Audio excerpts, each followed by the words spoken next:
March 18th, 2020, wash your hands. It seems like it is always the message that we are hearing from the mass media and from all of the talking heads out there. It seems like that's what it always ends with. Make sure you wash your hands. Make sure that you know how to wash your hands. Make sure you remember how to do the simple act of washing your hands.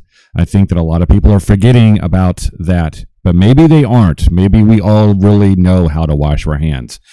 Maybe we're not children, but we are treated like children every time there is a panic. And the media and the elite out there, they know that they can control us. They can manipulate us in so many ways and so many fashions every time there is some sort of crisis. But unfortunately, I'm going to have to continue talking about this pandemic, because as of right now in the United States, we are on the verge of probably surpassing what Italy is going through right now. Italy obviously is going through a lot of problems, and a lot of those problems probably have to stem from not really taking this virus and this pandemic very seriously to start with, as was expected from a lot of countries, especially in Europe and in North America. We do not see a lot of the same problems in some countries, especially in Africa and Russia. But I guarantee you those numbers will eventually start climbing as well. Countries like Russia and other countries as well have closed down their borders. North America has done that as well. And we have just done that over the last 30 minutes. But we will get to that here in a moment. Now, for the latest numbers, obviously everyone's keeping score for the COVID-19 virus. We have 204,277 total confirmed. And in this country, the United States, we have 65,19. China is hovering still at 81,000, but we'll get to that as well. There's a lot of people that are saying that China is not reporting the numbers because we simply cannot trust them. We cannot trust the communist regime of China to actually do the right thing and report the numbers as they should. They are trying to keep their economy afloat as well. And so maybe they are trying to just do the cleanup work just like a lot of other countries are doing. And they have gone into full propaganda mode, just like this country has. Instead of propaganda mode, it's more like fear porn. I mean, you can't really argue with the fact that in this country, whenever there is something that happens, no matter how small, we have a tendency of overblowing it. Now, I'm not saying that this is an overblown situation. I'm not saying that we can't and we shouldn't be taking the necessary precautions that we are taking right now. However, what is the problem is that people, you simply can't control people. They are like little children. We are like little kindergartners sometimes. And we are let loose in Disney World, and we're just running amok. And it's really hard to rein the little kids in once they are let loose. Once they have been given the reins, once they have been given full control to do whatever they want to do, that's why we see a lot of the, the stuff that we seeing in, our Costco's and Walmarts and other types of stores where people are running amok. They are beating each other up over rolls of toilet paper. I was just recently in a store the other day, and I just had to walk out. I have been sick for the last week or so. That's why I haven't really done much. I haven't really done a video. I haven't really wanted to talk about any of this stuff because it is, honestly, it's very annoying. Because it's like, every time that I turn on the TV or I'm on social media or even in my email, I am inundated with fear porn and doom porn. And it doesn't matter. I think that people are feeding into it. And we have turned into another Twilight Zone episode, and we're going to have to just let this thing ride itself out. And some people are saying that it's going to take the entire year. So let's move on to some news, because there's a lot of stuff we have to cover today. I haven't really been talking much. I'm going to be trying to do more stuff over the next, from now on. I want to talk about different things, but obviously this whole coronavirus is going to be dominating the news cycle for the next month at least. They are already talking, and there's rumors of the United States shutting down. that will go on an indefinite, basically spring break. And there's some people saying this is the necessary thing that has to be done. I don't see it, but we'll get into that. Dow Jones Industrial Average here, index is down still 1,300 points, opened down 1,200. So it's still sliding. The influx of all the free money, the $1.5 trillion from the Federal Reserve, has not really done much of anything. Now, yesterday we did have a 1,000-point gain. Everyone seemed, I guess they thought that was the end of all of it, and it's really not. It's going to continue sliding. That's why we have had a lot of these circuit breakers go off when we have reached 7%. Now, there's still a chance that we'll reach 7%. It's only 11:33 a.m. right now, Eastern Standard Time. We still could reach a breaker point. There's only 0.8% that we need to surpass until we reach that. So the lower we go, the easier it is to trip those circuits. And the more that we trip those circuits, the more that the market is actually halted. That feeds into more of the fear. It's another type of what do you say, like some sort of proof, I guess, that we are heading into a recession. And people are constantly looking for proofs. They're looking for anything to verify what they already believe in their heart. Everyone believes in their heart. It's a consumer index. That's what a lot of economists go by. And the consumer index is way down right now. No one's buying anything. Now, there is a recent stimulus package where the president and Steve Mnuchin is going to be sending out checks, apparently, to every adult. I guess that doesn't make $1 million a year. And I guess they expect the people to go out there and buy stuff. Now, if people are too scared to actually go outside to do anything, if they have that much fear, what is an extra $1,000 going to do? What they're going to do with that $1,000 is they're probably going to buy toilet paper with it. I don't know. Maybe they're going to pay their rent. So that is yet to be seen if this helicopter money is actually going to really be doing much of anything. A lot of times it has a better effect than just shoveling money into the incinerator, like what was just done with the Federal Reserve. Now we're at, 0%? There's no way to come back from that. There's absolutely no way to come back from that. This is from Donald Trump here. This was from 9:37 a.m., so this was probably about a couple hours ago. We will be, by mutual consent, temporarily closing our northern border with Canada to non-essential traffic. Trade will not be affected. Details to follow. Yes, more details will follow. We are shutting down our borders. Pretty soon it will be the southern border. This all happens in waves. If you ask anyone from Italy what happens, then they will let you know. I'm going to go ahead and just move forward to an article I wanted to talk about. Hold on, let me actually get to it. Here it is. This has actually been making its rounds in social media, and some people are saying it's a little bit more fear-mongering and so forth, just like everything is. But this is called Essay Hello from Italy. Your future is grimmer than you think. And then we're going to discuss something here. Actually, I'm going to go ahead and put this up. 1 second. There is an image here that's been making its way around social media. Now, what this is basically showing is the amount of outbreaks or confirmed cases of coronavirus, Italy versus the United States. As you can see, the amount of growth, the exponential growth between the U.S. on the right and Italy on the left. Now, we can see that halfway down this graph, Italy shut down their entire country. People cannot even go outside.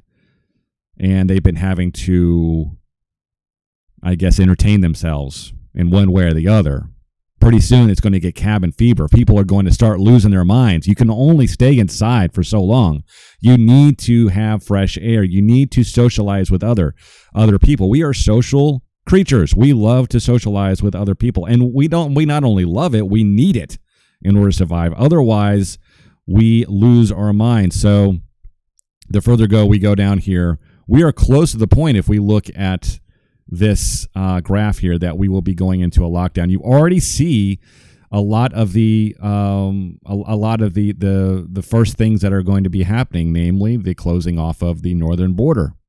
Then it's going to be the southern border. Trump has already been talking about deportations and closing down the southern border. He's already closed down the northern border. We are already doing this.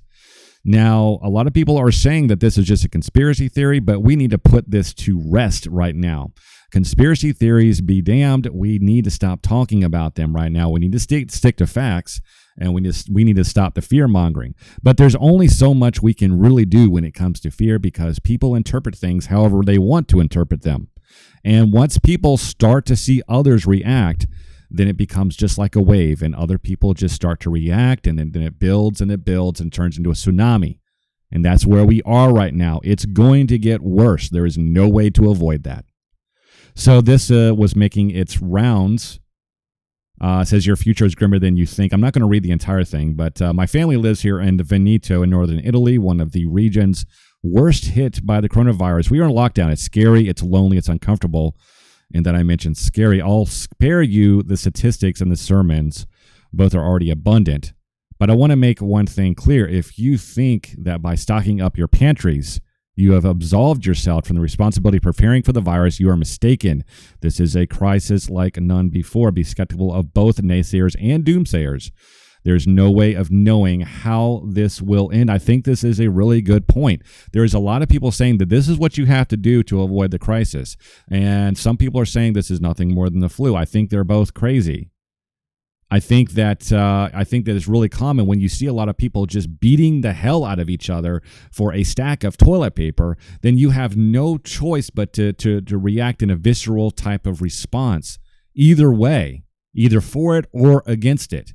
There's negativity on both sides. It doesn't matter. It's all negative energy. And this negative energy will continue growing. People will continue feeding into it, and it'll reach a crescendo. And then it, just like any hero's journey, will reach a conclusion. We'll reach some sort of resolution at the end, and we'll come out on the other side. Now, will we come out unscathed? Absolutely not. We are going to be beaten up. This economy is going to be beaten up. People will be laid off, and the unemployment rate will go through the roof, at least the actual reported unemployment rate.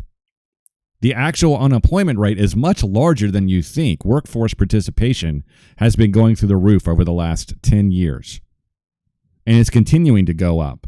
And it's been at a high level for a long time. It's just people that are not participating. They are not claiming unemployment or anything else. They are out of the system. They are not working. So that is really what the actual unemployment rate is. And a lot of people just won't tell you that, because that is part of the cover up. It's the truth, but it's not the truth. People can tell you the truth without giving you the entire picture. And that is where the deception begins, and that's where it becomes dangerous. The restrictions came upon us slowly but steadily. Within 2 weeks, our old lives were gone. First, the schools closed and came social distancing. Then the government locked down, and the hardest hit areas, no more going in and out of certain provinces, limited movements within the red zones. Then the whole country shut down. Most stores closed their doors. People who could were asked to work from home.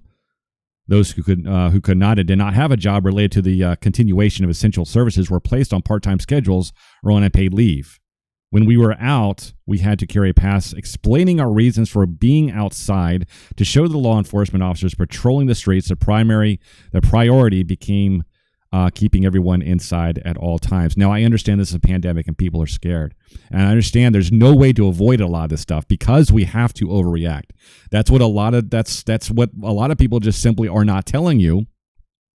And they do not want to use the word overreact. They don't want to use the word panic. If anything, they are telling you not to panic. But at the end of the day, what they really want to do is overreact, because that's the only thing you can really do, because it's the only thing that covers your own butt at the end. And we're talking about businesses. We're talking about governments. We're talking about upcoming elections. We're talking about all these things that that are important to the economy, for future political structure. These things that we're not really considering as much, because it's not really on our mind. The only thing that's on our mind right now is coronavirus. And I think that we have forgotten really a lot of the facts of the coronavirus. Yes, no, of course, it's not just like the flu. We all know that. But we also know that if we take simple precautions, that we can limit our exposure to this virus. That we don't necessarily have to close everything down, but I understand why they're doing it. It's all part of a wave of effects. When one business closed down, guess what? They all close down. When one NBA team decides that they're not going to play, the whole league shuts down. Then March Madness shuts down. Then the Major League Baseball shuts down. It's all a domino effect, and it's not going to stop until the last domino falls. Some people are saying to stop and actually close down the stock market. Now, the stock market has only been shut down a couple times, one namely in World War I for a period of 4 months. We also had Hurricane Sandy, and we had 9/11. Those are the three most recent times the stock market has closed that I'm even aware of. There might have been a few more, but that's about it. Now, would this be one of the times that we close down the stock market? That is yet to be seen. They do not want to do that. Shutting down the stock market would be disastrous. It would be the final nail in the head of this entire economic system. And maybe some people out there want that. Maybe there are some people that want to use this crisis to usher in a new form of government. Now, if you have listened to me before, you know that I'm not one thing or the other. I'm not neither a conservative nor a liberal. I'm not really anything. I'm just an innocent bystander looking at the dumpster fire that is burning in the alley, and I'm wondering whether I should call the fire department. That's all I do. I just sit here and watch fires. And I sit here and I watch people try to put out fires. I'm on no side at all when it comes to this. Now, I do have preferences. Yes, I'm a human being. I'm not a robot. I have preferences when it comes to, politics and economic systems. I believe we should all work together towards a common good. Some might call that communism or Marxism or any kind of ism. I don't call it anything. I call it just working together towards a common good. I'm tired of the labels. I'm tired of all that kind of stuff. We get so hooked up on these isms and these labels, and especially when it comes to conspiracy theories on why this coronavirus actually originated. Who cares where it originated from? Who cares what we call it? Who cares whether it's called the Chinese virus or Wuhan virus, COVID-19, coronavirus, SARS-CoV-2? It does not matter anymore. It's simply a disease. It's simply a virus that's spreading at exponential rates. Some are saying it's 2 to 3 times the communicability of the regular flu, which might not sound that bad, but when you consider how many people get the flu every single year, you can times that by 3. How many people get the flu every year? 30, 40, 50 million? And we don't really even know what the actual communicability is. That is just based off the data that we have right now. It could be much higher. But that's not fear porn either. That is just simply facts. And that's what we have to kind of stick to. I know there's a lot of conspiracy theories out there. I know there's a lot of people trying to forward the idea that this whole thing is a conspiracy to take down Trump. It's a conspiracy to install socialism. Elizabeth Warren has been putting a lot of stuff inside of her, in the recent bill that's been coming out. She wants a lot of socialist type of policies. I don't even like to use the word socialist anymore. I mean, yes, we have become a socialist nation overnight. So what? We are in the middle of a crisis. A lot of these things have to happen. The federal government, that is what the federal government is there to do. It is there to calm the public and to get things back on track. Now, we can have a discussion on the pros and the cons of different socialist policies because we're never going to get away from socialist policies, people. I don't care if you are the most staunch conservative out there. We are always going to have some form of socialism in this country. It's just the way it is. It's just the way it is. Now, you can be an idealist and say, yes, I'm going to just live completely free from the government. I don't need the government for anything. We'll put out your own fires and all that other kind of stuff and make sure you get plenty of guns, because the taxpayer money does go towards a lot of the things that we take for granted for a lot of period of time. Now, this isn't a political commentary, and I'm just going to get off of that podium right now because it doesn't matter. We shouldn't even be discussing that right now. So we closed the border. Great. In other news, before I get back on the COVID-19 pandemic freak out, there was recently a 5.7 magnitude earthquake that struck near Salt Lake City, Utah. Now, I don't really have a lot of information on this. This just happened probably within the last hour or two. There have been some videos that have been coming out. There's been some toppled buildings and some damage to some bridges and so forth and so on. But I just simply don't have much more information than that. It doesn't look like it's been that serious, but it is one of the largest earthquakes that has happened in Salt Lake City since 1992. I think that's worth noting. Our world is changing. We are seeing a lot of these things happen over and over. We are seeing the rise of pandemics, and we are seeing more and more things that are interfering with our lives, our daily lives. And I would venture to say our very dependent lives. We are very dependent on this system. And it only takes just a little virus, and some say it's a big virus, but it only takes something like this to show how weak we really are and how dependent we really are. And I'm not talking about people. People are strong. But we have become dependent on this system, and that's something that we really need to address in our own lives, if not just politically. Moving on to Breitbart here, NBC's Jane Pierre, Trump calling coronavirus a Chinese virus is dangerous racism. Now, I think we should just go ahead and just stop all of this dog whistle type of racism type stuff that MSNBC and the rest are really trying to continue to put out there, because it doesn't really help anything. Do you think really people out there that are suffering, that lost their job, really do they really care what they call the virus that just took their job? Or do they really care about any of this stuff? I think that it's very I don't even know what to call it anymore. I think that it's a luxury to have that type of freedom to be mad about these types of things right now. I think that would be a luxury. A lot of people simply don't have that luxury right now. They're worried about other things. I think more people are worried about racism, about toilet paper than they are about racism right now. And I think that says a lot. I think that really says a lot when a lot of these things happen. All of these things that we thought that were really important, they do fall to the side. We just really don't think about them anymore, especially when it hits home. When it's not happening to you, then it's very easy to troll social media. When it's very easy to say things are not as bad as they seem. But when it does happen to you, things get really real, and then things become very serious. So we have to maintain some sort of perspective in this, that these things are going to continue to get worse. They are going to be happening to real people. Real people are losing their jobs. Real people are getting laid off. Real quarantines are going to start happening in this country, and they already are. So we have to just deal with that. Moving on to CNBC.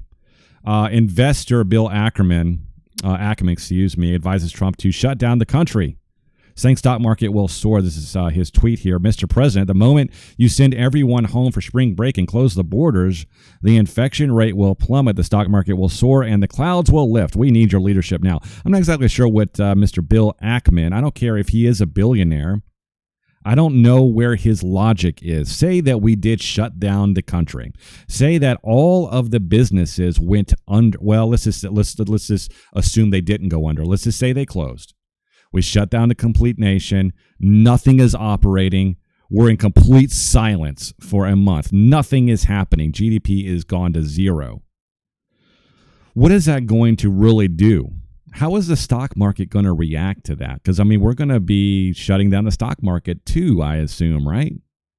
I'm not exactly sure what the logic here is, because if people aren't working, if people are laid off and they're not buying anything from these stores that are shut down, what is exactly is going to soar? Maybe Mr. Bill Ackman is trying to do some of the things that other billionaires and other rich people have done throughout history.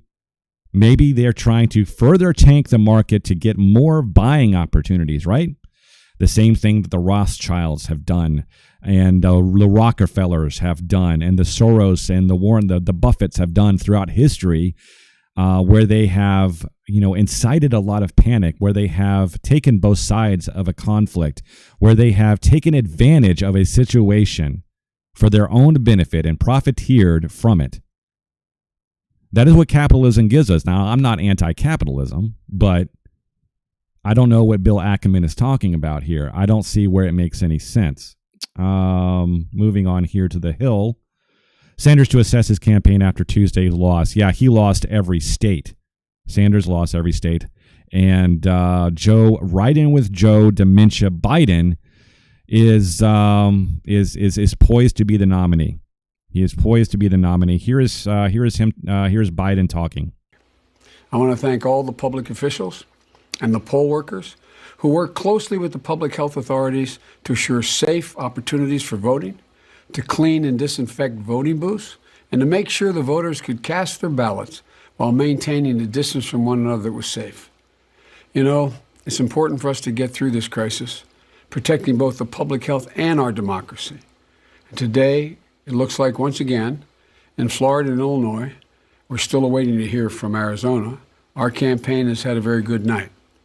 We've moved closer to securing the Democratic Party's nomination for president.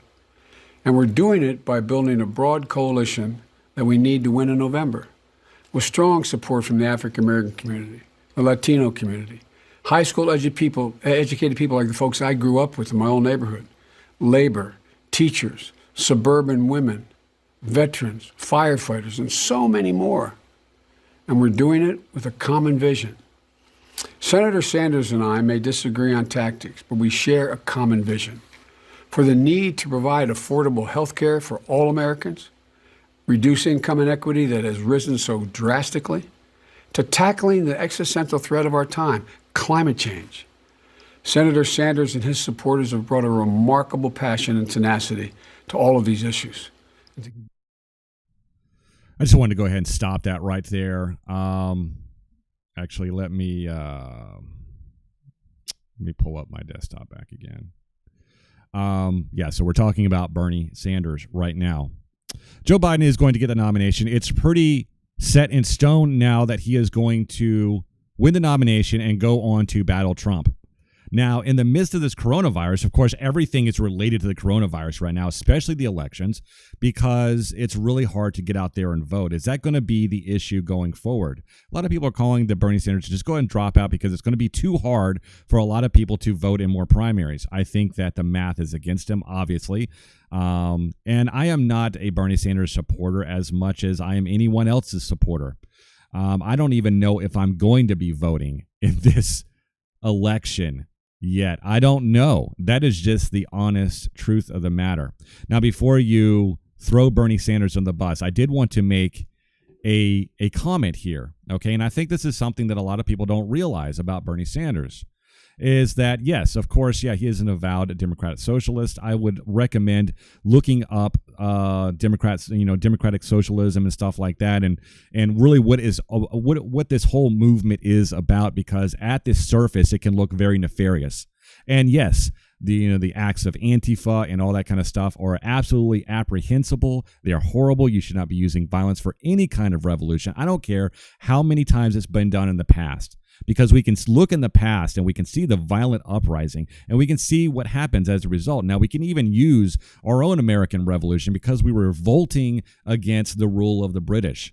So we can't be hypocrites here, okay? This is actually protected in the Constitution, that if we do not agree with the way that the country is being run, we do have a right for insurrection, but it has to be done the right way. But there's a lot of things that we just simply don't really understand, and I did want to make a point about this. Both the Bernie Sanders supporters and even those that support Joe Biden, also those that support Donald Trump, I voted for Donald Trump. I still support him. I don't think that he is a terrible person. I think that he is making a lot of mistakes right now, but he is also human and he needs to learn from them. However, that is causing a lot of problems, but at least he is making some good decisions right now when it comes to this COVID-19 virus. We have to overreact, unfortunately, at this point because we cannot afford the fallout of doing nothing or actually underperforming as far as our response goes. I know that's a mouthful, but as far as Bernie Sanders goes, there's a lot of things. There's at least one thing that comes to mind that a lot of people just don't realize, that the Federal Reserve is actually being blamed for a lot of the monetary and economic issues that we are having in this country. And that is true.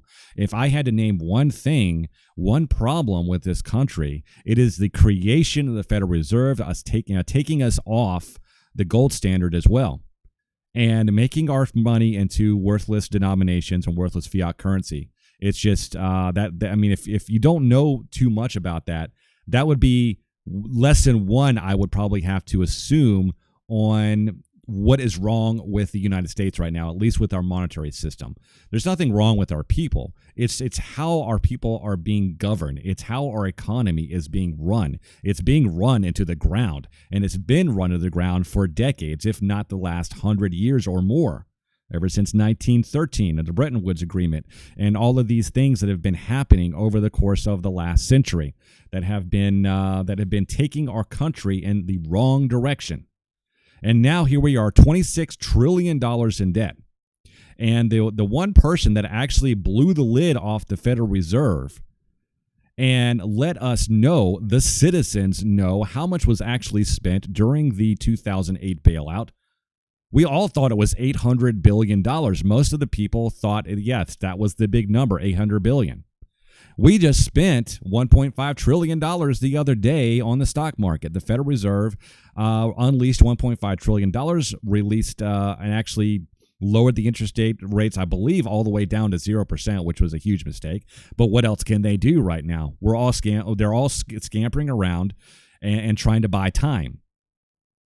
I don't know what the next move is. I'm not a soothsayer, but Bernie Sanders was one of the ones, or the only one, that blew the lid off of the Federal Reserve and how much they actually spent. $26 trillion in 2008. I don't know how much that would be worth in 2020 dollars. Maybe it would be more like, 30 or 35 trillion. Who knows? But it was 26 trillion back then, and no one really knew anything about that.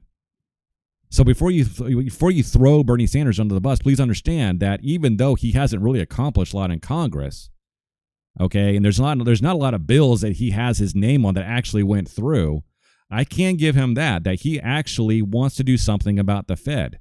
President Trump said he wants to do something about the Fed, but I haven't seen any evidence of that yet, and that's one of the things that I have a problem with. Maybe when Trump actually got in office, he understood that it's a situation that you can't even touch anymore. It's a hot stove you can't even turn off. And our debt is so large right now that we have already reached the asymptote of this entire thing. We are going to infinity on debt, and this whole coronavirus is just an excuse for everything to collapse. It's a very, very fluid situation, as they would call. It's always evolving. But Sanders is out. We already know that right now. There is this whole debate thing. Now, he could have had a chance if there was actually someone at that debate, if it wasn't completely empty and held in CNN studios, if there was actually people to respond and ask questions and stuff like that. But we didn't have that. This election is officially over, or at least the primary is. We have our nominee. We have the gaffe-riddled, dementia-riddled Joe Biden and all of his scandals that come along with him as well. People are holding their nose and they're voting for Joe Biden, even though they agree with the majority, if not all, of Sanders' proposals. It's the most obscene thing ever. People are running to the shelter of Biden. I'm not exactly sure where there's any shelter in Biden, because Biden has no chance against Trump. He has no chance of winning. And that's just stating a fact. That's not because I support Trump or I support anybody. That's just a simple fact. He does not have a chance against Trump. Moving on to the New York Times here. How long will coronavirus live on surfaces or in the air around you? There is a lot of misinformation going on about this. People are saying that the coronavirus will just simply dissipate over a period of a couple seconds in the air. We know that it will live on surfaces, for from a couple hours all the way up to probably a couple days, depending on what type of surface it is. That's why it's really important to wipe down surfaces and disinfect. Gyms are now closed. I can't even work out anymore. I got one in workout 2 days ago, and then it closed yesterday. I don't know when it's going to open again. And yeah, I understand that. It's really frustrating. I no longer have March Madness, and I can't work out. I'm pulling apart at the seams right now. So how long will this coronavirus live in the air? That is something that a lot of people don't realize. 30 minutes it can live in the air. So if you're, within 6-10 feet and you breathe out and you happen to have this coronavirus, or you cough or sneeze or something like that, it can live in the air for 30 minutes. And someone that walks through your trail, I guess, if you want to call it, can easily get infected. That's why the communicability of this disease, or this virus, is so high. It's so high. It's not like the flu. And like I'm saying, I'm not trying to spread fear porn. This is simply the only thing that is going on right now. But we all need to not panic. We just need to follow some good hygiene and just kind of hunker down and try to get through this. From the Epic Times here, this is something that's really important. That all the information that's coming out of China, we just really can't trust it right now. China has been on a propaganda, warmongering, whatever you want to call it. They have been on the march when it comes to the propaganda against the United States. And now, of course, the United States is not without fault, because Trump is blaming everything on China. Now, we don't know for sure that it came from China. Now, there a lot of evidence is pointing to there, but actual empirical evidence, what is truth? Is there 100%? Maybe we're 90%. How far along to the spectrum do we have to be before we can say, yes, that is where it came from? Who cares at this point? Odds are it probably did come from China. Odds are. Am I 100% sure? No, I'm not 100% sure, but does it really matter at this point? Does it really matter where it came from? Just call it COVID-19 and just get over it. There's no reason why Trump should be calling it Chinese Wuhan virus. It has nothing to do with racism. He's just feeding the fires over at MSNBC, and they're going to end up wasting more of his time and everybody else's time talking about racism. And that's also going to feed into more the negativity that's happening in the public. People are seeing this stuff, and it's just negativity on top of negativity. More negative energy that is going throughout the population, that is just feeding more into this panic. And a lot of it's it's not something that we're really aware of. That's when it's really happening. It's unconscious. A lot of the thoughts that go through our head are unconscious. So we're having a lot of these thoughts that go through our head that we're 10% of them we're only really aware of. The other 90% are telling us to run and panic and buy and hide and all this other kind of stuff. Also from the Wall Street Journal, this is one of the most important ones that kind of leads into that. China banishes U.S. journalists from Wall Street Journal, New York Times, and Washington Post. So they're kicking out all the journalists in China because they do not want them reporting on what's really going on over at China. There has been a lot of people over in China that have been trying to reach out, trying to tell others that it's simply not true, that people are still falling dead over there. People are not able to go back to work. The economy is not getting better. This is all a lie and propaganda from China. I mean, we know that China is one of the leaders in propaganda. Their daily news is all propaganda, and some can probably say that a lot of our news over here is propaganda too, because it's owned in part by only a handful of corporations. And when you have a handful of corporations that are responsible for the news, then they can just make up their own stories. I'm not saying this COVID-19, there's any conspiracy theories or anything like that it's not real. Some people are saying it's not real, that the vaccines are just, something that they're going to inject into you to control the population. We're not going to talk about that because there's really not a lot of evidence for that to begin with. Now, I'm not one of those people that says all conspiracy theories are fake either. I think that a lot of conspiracy theories over the years have been proven true. So when we have a lot of disinformation that's happening in this world, and when people are making fun of a lot of this stuff and they are trying to convince you to not even pay attention to any conspiracy theory, quote unquote, then that is propaganda. That is the definition of propaganda as well.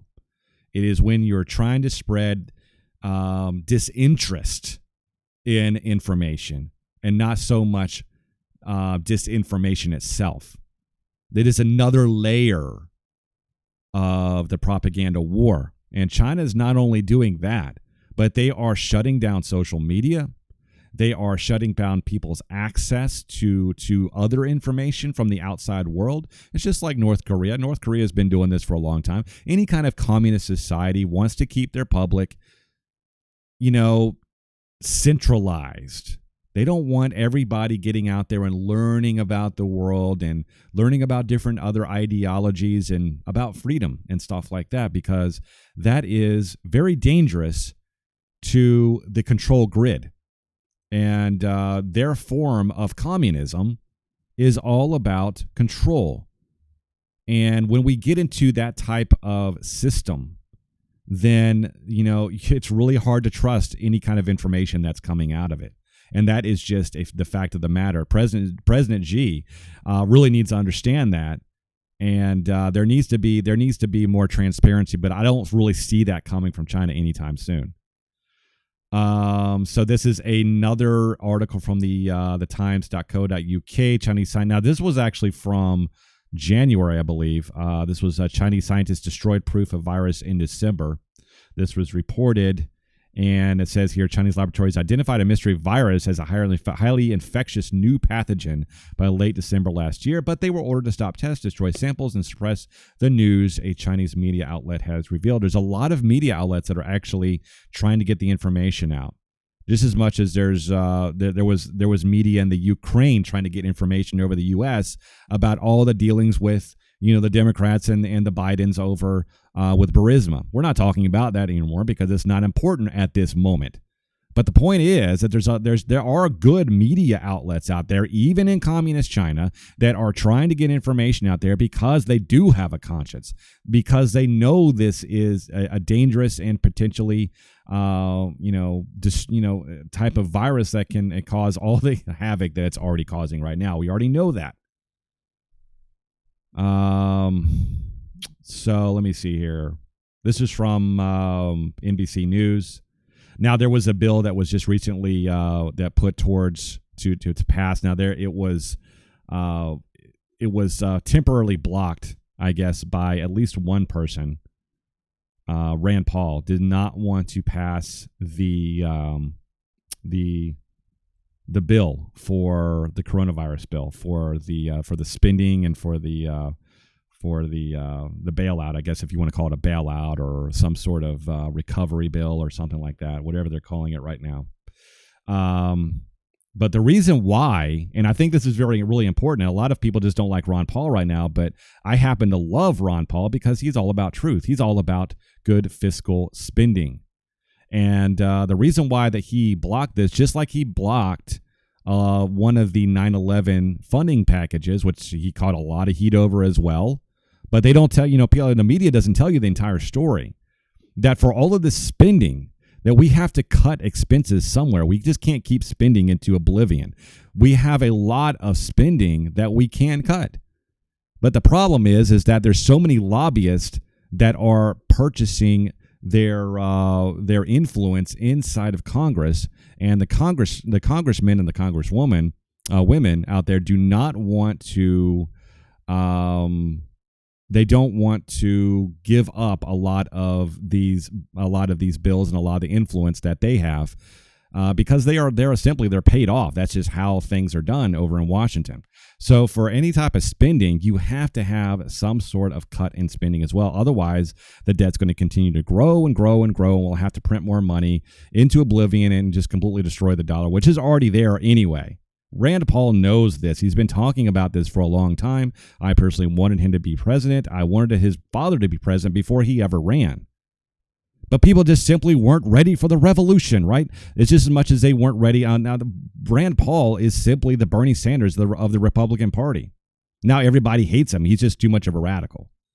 But he wants good fiscal policies. He wants true libertarian ideologies in this country that people just simply aren't ready for, just as much as they aren't ready for the socialist policies of Bernie Sanders, which, for the most part, are misrepresented in the media because Bernie Sanders is anti-Federal Reserve. At the end of the day, he is against the Federal Reserve, and he's against the crony capitalism that has ruled this country for a long time. And the elite simply don't want that. And they spent their money, and they made sure that he did not get this nomination, just like he didn't back in 2016. So Mark Cuban's also kind of going off the rails too, especially when it comes to a lot of this money that's being pumped into the stock market by the Federal Reserve. He's saying that, hey, if you get this money, you can't use it to buy back your stock. This is what I've been talking about this entire time. The stock market is only high, and it was only up to almost 30,000 for one reason only. It wasn't because people were actually buying stock. It was because companies were buying their own stock, and they were doubling down. They were splitting their stocks, and they were, riding it to the moon. But their actual valuations of their companies were very, very low. And that's why we're seeing a lot of this stuff collapse, because the companies are very, very, they aren't very liquid right now. They just simply don't have the assets to back up and, all the numbers on the, on paper. So that's why we're at where we're at right now. Really something important here. And I probably should have even just led with this, that the coronavirus is causing a lot of places now, most recently in Philadelphia, where they are starting to prohibit the arrest of for people for a lot of offenses, including selling drugs, prostitution, and a lot of other stuff. I actually have the thing right here. And for a lot of these things like burglary, vandalism, theft from auto, retail theft, theft from persons, pretty much a lot of the stuff that would warrant an arrest.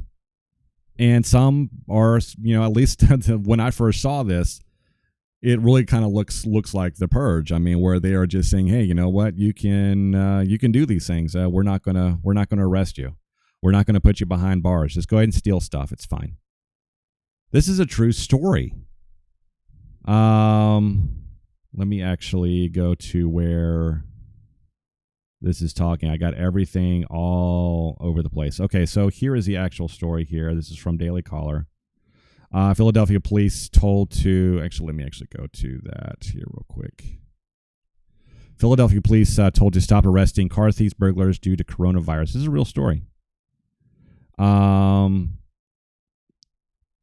while I read this, let me go ahead and... let me put that back up on the screen so you can still read it here. Philadelphia police officers have been instructed to stop making arrests for what are considered to be nonviolent crimes due to the coronavirus pandemic. Says officers instructed to stop making arrests for following list of what are considered nonviolent crimes. Here is the email sent to city police officer telling to just obtain arrest warrants for now. So they get arrest warrants, right? Yeah, okay. Yeah, I'm sure they'll catch back with them. An email sent to the city's officer on Tuesday tells him to only temporarily detain individuals, confirm identification, and complete necessary paperwork, then let them go. The individual will then be arrested at a later date. I want an arrest warrant. Yeah, right. Yeah, sure. List of offenses now considered nonviolent include burglary, narcotics offenses, prostitution, auto theft, vandalism, threat from persons, among others. How far will this go? We are only March 18th right now. How far will this go? We're going to shut down our country. We are going to make all crime legal, I guess, right? We're not going to even bother. All over the world, we are letting violent criminals out from prison. I believe Iran just let 80,000 prisoners go. Ohio just let a whole bunch of people go. There's a lot of states that are letting prisoners go in the wake of this pandemic. And it's only going to get worse. It is only going to get worse. I know I say that a lot, but it's going to get worse before it gets better. I know I'm just kind of going all over the place here. Munchin says that the inaction to this could lead to 20% unemployment. Now, they're unleashing the hounds on this. They are unleashing everything on this pandemic economically wise. But please understand that more and more people are going to be losing their jobs. Warehouses and other businesses are going to be shutting down, especially with the travel industry and service industry and entertainment industry. It's all shutting down. It's all going to have a domino effect in all kinds of different ways. This is going to get worse. This is going to get a lot worse before it ever gets better. So be prepared. Be prepared. And I'm not saying that you need to hoard, because there's, the grocery stores and other types of outlets are already taking precautions and saying, you can only have a certain amount of this. You can't come in and buy 15, packages of toilet paper. You're going to be limited to 1 or 2 and stuff like that. I think that's a good idea, because people who hoard are only feeding into the problem itself. Let me see here. Over in Britain, actually the Irish Prime Minister, there's a little clip here. Now, I actually have a news story that's associated with this, but it's kind of eerie. But the Irish Prime Minister actually posted something here, making a speech about what was happening. And it's kind of leads into what I was saying. Yeah, it's going to get a lot worse. Here is this short, I think it's like 10 or 12 second clip here. This is the calm before the storm, before the surge. And when it comes, and it will come, never will so many ask so much of so few. This is the calm. Excuse me, I tried to play that twice on accident. Let me actually get back to my desktop. I'm sorry, I do these things live, so I kind of go all over the place sometimes. And plus, I'm still kind of sick, so, I probably still have the COVID-19 virus. If I didn't already have it already before, I probably already have it now. Been sick for a while. But I think that's kind of eerie, But I think that's the world that we're living in right now, the situation that's we're actually in right now. And now it's not just Ireland that's saying, hey, it's going to get worse. We need to do something about this. The British Prime Minister, Boris Johnson, was also talking about the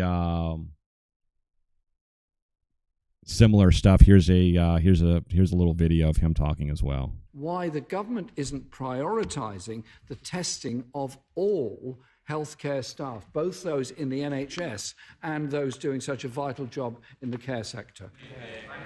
Well, Mr. Speaker, in point of fact, we are prioritising testing of NHS staff for the obvious reason that we want them to be able to look after everybody else with confidence that they're not transmitting the disease. And this country is actually far ahead of many other comparable countries in testing huge numbers of people. We're increasing our tests from 5,000 to 10,000 a day. And it may be of interest to the House to know that we are getting much closer, Mr. Speaker, to having a generally available test which will determine whether or not you have had the disease. And that will truly be of huge benefit to this country. So that was Boris Johnson that was talking about something that is really huge, too, that a lot of people just don't realize, that the people who are actually manning and I'm sorry for using the word manning, but actually working in the hospitals and dealing with a lot of these patients here, that, the frontline healthcare workers are going to be constantly subjected to this virus, and a lot of viruses for that matter. And 850,000 signing petition calling for the NHS frontline staff to be tested for the virus. That's what he was talking about. Now we need to have more testing, even here. Now this is in Great Britain, but this brings up a really good point, that we need to have more testing for our frontline people that are in hospitals, that are going to be constantly, surrounded literally by people who have this virus, and they're going to eventually get it. So they need to be tested a lot. Usually, I would have probably say on a daily basis. I'm not exactly sure what they're going to do about this, but it's going to have a lot of tests for these healthcare workers, because if they get the coronavirus, guess what? they're going to be around a lot of sick people, and they could be, a super spreader themselves. And I don't think a lot of people are realizing that. So testing kits are more important than ever. This is also, now we're talking about universal basic income, the $1,000 checks that the Trump and the administration and so forth is going to be sending out. We don't really have a lot of information on that, but this is also something that the UK has been talking about as well. A matter of whatever it takes more than 3-word slogans. Yes. Is what I would say to the Prime Minister. And in this case, it actually takes a bit of war socialism. We need to get money into the pockets of the workers. Has he seen EDM 302, which I've proposed, about bringing in a temporary universal basic income to support workers and get money where it's actually needed? So we are making a lot of those types of arguments for universal basic income, but this is more like helicopter money that the government's going to be spreading out and hopefully that the people will go spend it. I don't think that's really going to happen, especially if everything is closed. Think about it. What are they going to be spending it on? Their rent? I mean, I guess their rent, maybe food. And that's about it. They're not going to be spending on entertainment. They're not going to be spending it on restaurants. They're not going to be spending on Nike shoes or anything like that, or iPhones. They're not going to be spending it probably at all. And that is my prediction. And I don't think it's going to work. Also, this is, some good news. Gas Buddy is actually saying that gas could reach as low as 99 cents a gallon in some parts of the U.S., and that's just simply because of the recession and probably ensuing depression. Prices are going to be getting lower, and this might be a good thing in the short term, but in the long term, it's going to cause more problems because we're going to have, especially with the price of oil being so low. Now, some people can say that the price of oil has been artificially high for a long time anyway. But I would consider this good news, at least in the short term. But there's not going to be a lot of people traveling either. So I don't really see how 99 cents a gallon, I mean, people might be stocking up. I could probably see a lot of people stocking up on gas as well. I don't know where they would put it, but then it would become another hazard, another fire hazard. So that could become an issue in the future as well. This is from the New York Times. Layoffs are just starting and the forecasts are bleak. This just kind of goes back to what I was saying before, that the labor workforce participation rate has always been high. It's been high for a long time. And people, when they are laid off, they don't get any of those tax breaks. So it's, the whole, 15% or whatever, the payroll tax cut, that's not going to really do anybody good if they don't have a job. Let me see here. This is an interesting story here. Tesla, Elon Musk. I remember when he actually came out not too long after this whole coronavirus thing started to explode over here. He said his whole thing is dumb, right? You remember him saying that? Some people were saying that when him saying dumb, he was meaning deep underground military bases. I think that's another conspiracy theory. I think he was just saying it was dumb. Could be wrong. Who knows? Elon Musk is kind of a weird guy, but here's more proof of just how weird he really is. And I don't consider it weird. I consider it just plain dangerous, honestly. Tesla's California plant stays open despite coronavirus closure order. So California is saying, hey, you got to close. And Elon Musk is saying, no, we're not closing. We're going to continue making cars. So he is catching a lot of heat for that, as well as he should, because it's just not responsible. I mean, I understand, just like the commissioner of the NCAA said, we're going to lose a lot of money with not having March Madness or any of these other tournaments going on, but we're just going to shut everything down. We're not going to have it because it's not worth the fallout that would happen if we were personally responsible for spreading this virus even more. Now, maybe Elon Musk says, you know what, I have a facility that's very clean. Doesn't really matter because last I heard, the people that work for Tesla's plants do not work inside, and they don't work and live inside of Tesla's plants. So it doesn't matter how clean it is or anything like that. I don't know what kind of excuse he's playing out in his head right now. Maybe it's just pure greed. Maybe it's just pure profits that he's after, and he's not really concerned about other people's health. But I think it's kind of disgusting, And Elon Musk needs to turn a corner right now and just go ahead and shut things down. It's not worth it. It really isn't. Let me see. this was, you know what? I'm going to end on this topic here, and I'm actually kind of going a little bit out of order. There is a new show that's coming out, if I can actually find it here.